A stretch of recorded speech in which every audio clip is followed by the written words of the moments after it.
Do you ever feel like manifestation is just another thing on your to-do list that you don't have time for? Like your spiritual practice is something that you have to do? Honestly, you're not alone because I felt that way too. Something that's really changed my relationship with manifestation is blending it into my lifestyle so that no matter what I'm doing, I'm also manifesting. I call this manifestation as a lifestyle, and it's single handedly made the entire manifestation journey more enjoyable for me. And I've seen my desires show up with a lot more ease. Manifesting as a lifestyle has made manifestation go from feeling like a task to something I just naturally do because it's who I am. If you'd like to learn more about this, I've created a step by step guide for you. I'll link it in my show notes so you can check it out. You're listening to the Affirmation Addict podcast with Payal Corley. This podcast will teach you about the power of affirmations while making manifestation easy and accessible for you in order to enhance your spiritual consciousness. Thank you so much for being here, and now it's time to get started.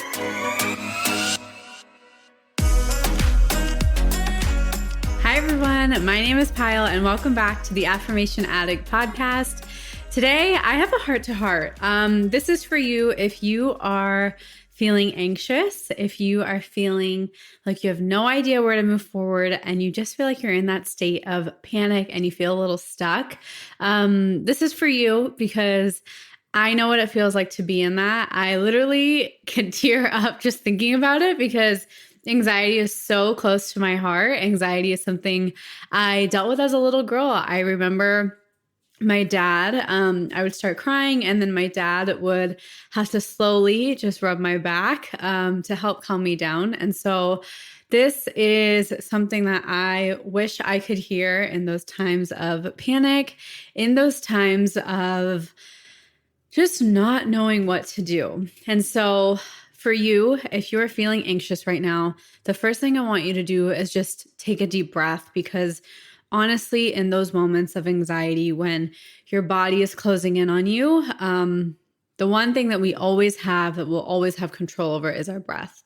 So just pause with me. Maybe you need to pause my voice, but just take a deep breath. So inhale and just let it all out. Feel free to do this a few more times as I start to talk and just listen to the words I'm saying, even if they feel hard to believe, even if they feel like they're too good to be true right now, just try and listen.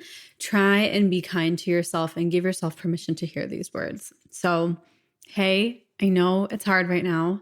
I know you're feeling anxiety. I want you to remember that anxiety is not who you are. It is not your identity. You are not anxiety. Anxiety is just an emotion that you're feeling, and not in a small way, but in a way that anxiety does not control you. You have the power to control it. And I know right now it probably doesn't seem like it, especially when those panic attacks start setting in, but you do have the power to control it. You have the power within your mind, you have the power within your heart, and you have the power within your breath to breathe through it, to stop those thought patterns, and to just allow yourself to disassociate yourself from anxiety. I think that's the one thing that in this moment, and when that feeling starts to creep up, just start with that. Try disassociating yourself. Try not to say, I am an anxious person. I am anxiety. That is not you. Even if it was you in the past, today, in this moment, that stops. You are not anxiety. Anxiety is just something you're experiencing and something you're feeling. And it is totally valid. I am pretty sure 99% of people on this planet experience anxiety just with the day, just with the way things are. We are constantly overstimulated. We have so much happening. So don't think that you're at fault or that you're weak because you're experiencing anxiety, because you're not. You're human. And as a human, you are meant to experience the entire full range of human emotions. And one of those is anxiety. So please be gentle with yourself. I know what it feels like to feel anxiety coming on, work through it, feel like you're doing so well, and then feel discouraged when that feeling comes back up because you're like, gosh, I really thought I worked through it and I thought I would be over it. But I want to tell you, anxiety is something I've grown up with, and it comes in waves. And I believe it has healed itself from the chronic form it used to be in, but there are still absolutely waves of anxiety that I deal with. And the number one thing that helps me, like I said earlier, is my breath. But the second thing I want you to try and start implementing is to override your thought patterns. And a good way to think about this is think about your anxiety like a software. It is like an old software on your computer, like how our MacBooks or our iPhones have software update. Think of anxiety as like an outdated software that just needs to be updated. But who is updating that software? You are updating that software. So we're going to update that software through a few affirmations that feel really good to you.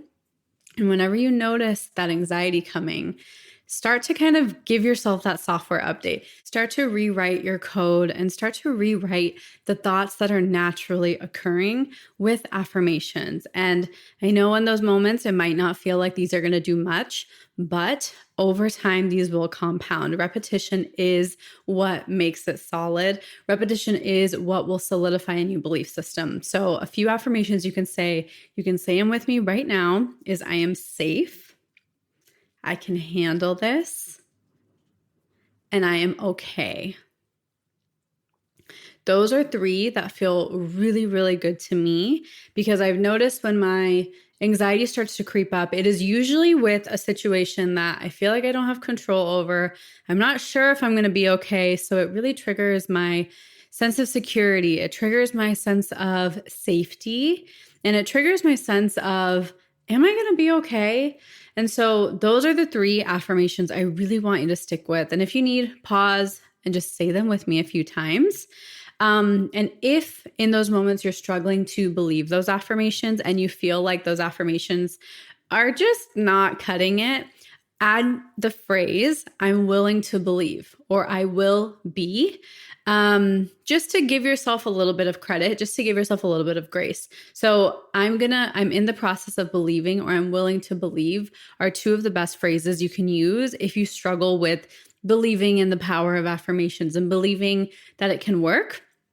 And then the other one is that I'm going to be. That is technically not an affirmation, but in more chronic situations like anxiety or depression or just those really, really heavy emotions where we don't feel connected to ourselves, speaking in that future tense can feel like a moment of relief because it feels like there is something to look forward to.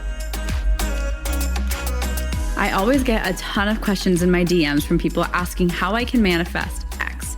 The truth is, you can really manifest anything as long as it's for the greatest good. And if you're having trouble manifesting something right now, or you feel stuck on your journey, I have a really beautiful resource I've made for you.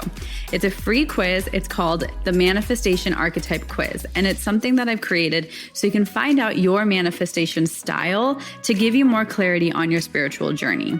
After taking the quiz, you're going to receive the best resources for your specific archetype to help you attract your desires based on where you're at and what you want to create. So you can find a link to the quiz in the show notes or just head to my website at www.affirmation-addict.com. So those are the 2 I recommend. You can just add them on. And then if you need more affirmations, think about the different belief systems that are coming up as you're going through an anxiety phase, as you're going through a wave of anxiety. Just notice what is being triggered with the anxiety and keep digging until you're like, wow, this is causing me that. For some people, it's as simple as interacting with a certain person or interacting with anybody in general. For example, social anxiety, for example, public speaking, that can be really triggering.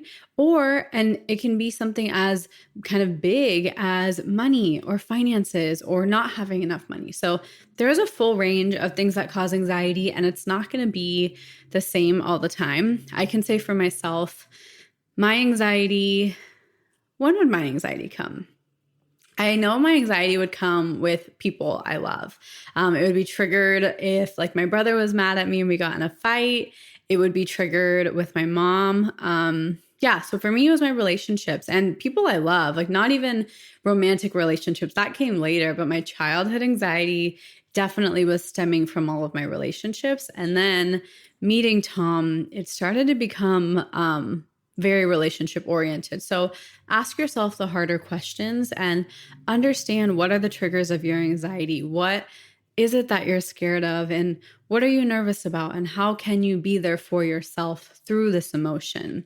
Because instead of looking at anxiety as a part of who you are or just a weakness that you're going through, look at anxiety as an opportunity. Look at anxiety as an opportunity for you to learn, for you to grow deeper into yourself, for you to become even more aware of who you are and how you can show up better.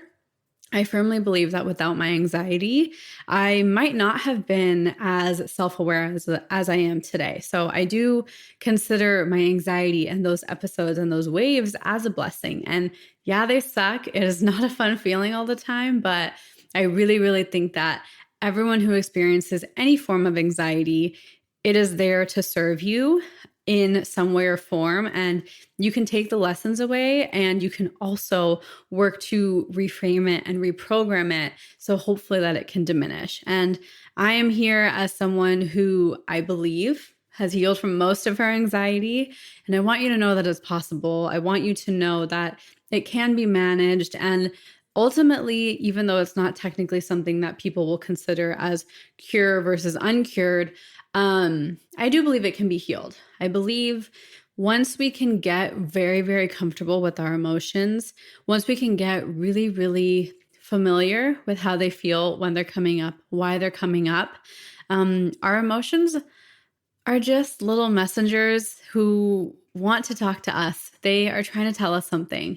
So when anxiety is coming up next time, instead of being mad at yourself or being mad at the emotion for being there, look at anxiety as a version of your inner child or like a cute little puppy in your life who just needs some love, and ask it, what are you trying to tell me? Because one thing I've started to do is I'll start to send my harder emotions love.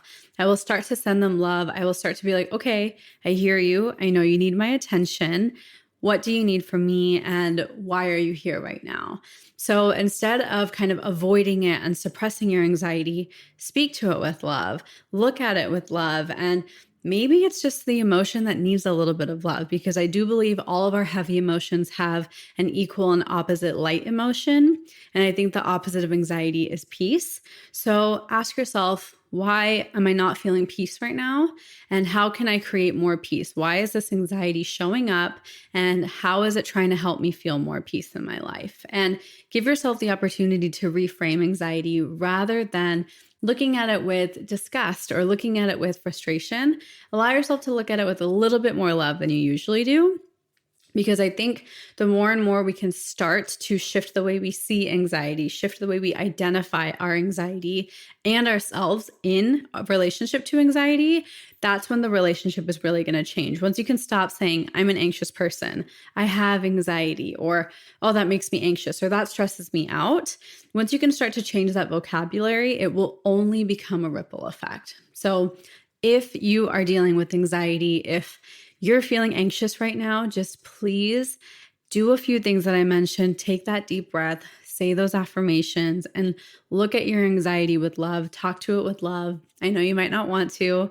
I know you might want to just get mad at it and be mean to it, but try looking at it with love, because sometimes all our emotions need is a little bit of love. Our emotions are energy too, and I really believe love is the ultimate healer. And try that. If you haven't tried giving your anxiety love, maybe start with that and see where it takes you. So I'm sorry you're feeling the anxiety, but I do want you to know that you are capable of working through it. You are capable of healing through it, and you are capable of reprogramming it so that anxiety cannot have such a hold on you. You don't have to be somebody who can't handle your anxiety. You are allowed to be someone who knows how to handle their anxiety and knows how to move forward from it, and take the lessons it's trying to share. So I love you, and I hope you feel better, and thank you for being here.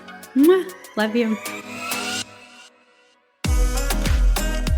Thank you from the bottom of my heart for listening, and I hope you enjoyed today's episode. If this episode resonated with you, it would mean the world to me if you could rate and review the podcast and share it on your social media so I know to keep creating episodes that are inspiring you to manifest. I'm so genuinely grateful for the time we shared today, and I'd love for you to join the community by following @AffirmationAddict on Instagram. To continue diving into spirituality and manifestation, head over to my website, affirmation-addict.com. Until next time, I'm sending you so much love and so much healing energy.